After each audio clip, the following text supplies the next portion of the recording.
Nous voilà partis avec une nouvelle vidéo pour parler des tours de magie et leurs secrets. Si tu as loupé la première vidéo concernant la magie, je t'invite à aller y jeter un œil. Comme pour la première fois, tu auras 10 secondes pour deviner comment le tour est réalisé. C'est parti pour notre voyage dans les coulisses de la magie, partie 2, je te dis tout. La carte en lévitation. Dans ce tour de magie, nous voyons le magicien faire léviter une carte. Le magicien demande à une personne de choisir n'importe quelle carte au hasard dans le jeu, puis de replacer la carte dans le jeu. Le magicien place alors le jeu de cartes dans un verre et avec son doigt magique, il fait sortir la carte du verre sans toucher. Comment penses-tu qu'il est possible de faire léviter une carte sans la toucher? Tu as 10 secondes.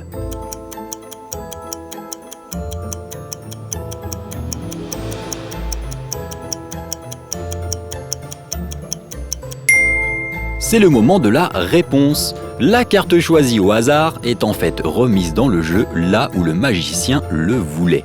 Il replace les cartes restantes sur le jeu qui est soutenu par une carte spéciale. À l'extrémité, la carte spéciale a un contrepoids qui déplace un petit tampon vers le haut lorsque la carte est retournée. Le petit point a donc un point de cire qui colle à la carte et déplace la carte vers le haut, la faisant tout simplement sortir et donc l'illusion que la carte lévite. La femme en lévitation.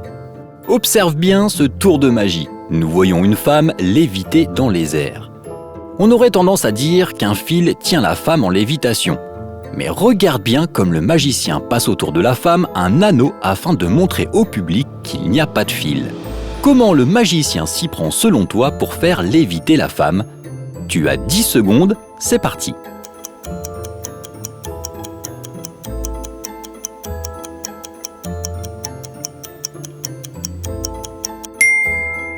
Eh bien la réponse est mécanique.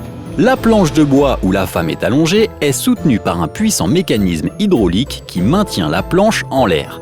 Ce mécanisme est bien évidemment caché lorsque le magicien monte sur la plateforme et prend sa position.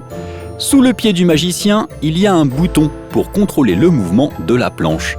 Mais il reste une question. Comment le magicien a fait pour faire passer l'anneau tout autour? Eh bien la réponse réside dans la conception en forme de S de la tige du support. Le magicien peut alors facilement déplacer l'anneau jusqu'au bout et répéter le mouvement pour obtenir la sortie. Ingénieux. Houdini, l'évasion d'un homme. Houdini fait partie des pionniers de la magie. Nous allons voir dans cet extrait une de ses plus impressionnantes évasions. Dans ce tour de magie, le magicien doit réussir à sortir de l'aquarium rempli d'eau. À savoir que le magicien est cadenassé la tête en bas avec de véritables serrures. Comment, selon toi, va-t-il réussir à s'échapper de l'aquarium? Tu as 10 secondes.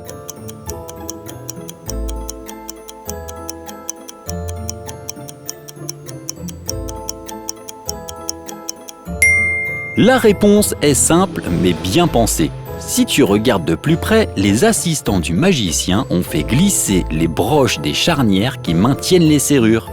Les cadenas ne sont là que pour le spectacle et faire diversion.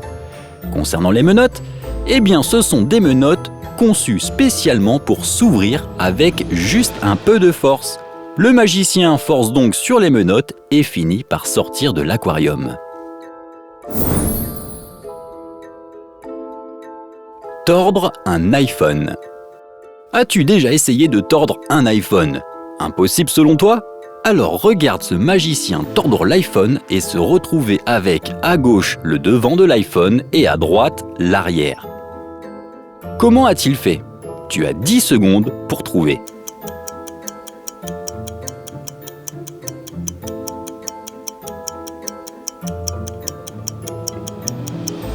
L'astuce de ce tour réside ici. Le magicien a pris une demi-coque exacte de l'arrière de l'iPhone et l'a placée soigneusement sur l'écran. Montrant maintenant au public le dos de l'iPhone au début du tour, il a couvert l'iPhone avec ses deux mains et au lieu de tordre l'iPhone, il a tout simplement fait pivoter l'iPhone entièrement du côté de l'écran avec la demi-coque placée. Essaye ce tour de magie avec tes amis, ça fonctionne à tous les coups.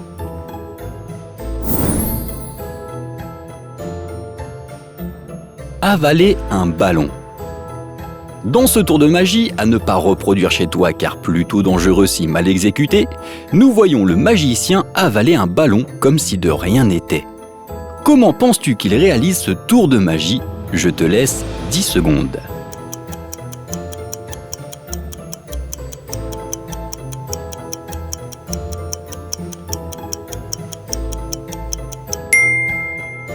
En réalité, ce tour de magie se prépare bien à l'avance. Le magicien perce avec une petite aiguille le ballon, mais pas n'importe où. Le bout du ballon, pas là où tu gonfles, mais l'autre côté. Le magicien perce alors plusieurs petits trous tout le long pour obtenir un nombre pair. Une fois le ballon percé, il ne reste plus qu'à gonfler le ballon tout en faisant très attention à ne pas laisser l'air entrer par les trous. Il ne reste alors plus qu'à ce que le magicien mette le ballon dans sa bouche du côté où il n'y a pas de trou et de pousser lentement sur le ballon afin que l'air s'échappe par les trous. Une fois le ballon dans la bouche, il faut cacher le ballon derrière la joue pour pouvoir parler au public. Voilà comment certains tours de magie sont réalisés. Nous verrons dans une prochaine vidéo d'autres secrets sur les tours de magie. N'oublie pas de mettre un petit pouce bleu, d'activer la cloche et bien sûr de t'abonner pour ne pas louper la prochaine vidéo.